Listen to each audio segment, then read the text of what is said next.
Hey guys, I'm Nick. And I'm Tony. And we're the Sicilian brothers. And we're here to talk about why you should always get an appraisal. We're sitting here with Mike Hanna. And Mike, why should you always get an appraisal when buying an investment property? Yeah, great question. The number one reason is so you don't lose money, right? Because the appraiser is going to go out, they're going to get an accurate assessment of the square footage because they're going to measure the house. That's the first thing they're going to do.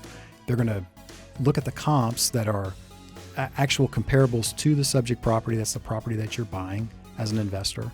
And they're going to drive those comps and make sure that we're comparing apples to apples, right? So that's number two. Number three is they're going to look for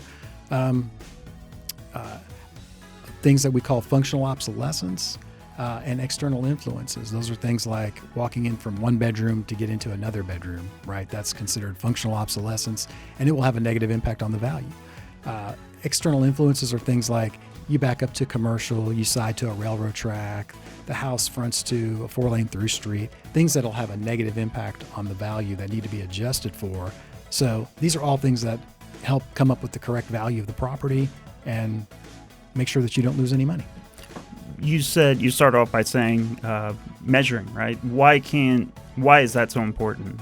That's important because the tax records are wrong on square footage over 20% of the time. And so you cannot rely on the tax records to determine the square footage of the property. You actually have to go measure it to determine what the actual square footage is. And measuring isn't as simple as just walking out there with a tape measure. It actually takes an appraiser to accurately measure. Right, an appraiser will actually have a special tape measure to measure the property. So they wrap it around the house, they measure the outside first, then they measure the inside. So there's some technique that goes on with what they do to get that accurate assessment. Even if the house is a square box, there's still parts of it that doesn't count towards the living area. Yeah, that's true. So if there's an addition or like a conversion, that square footage is not counted a lot of times as natural square footage to the house. Right, so it doesn't carry the same weight per square foot. That's right. Right. Exactly right.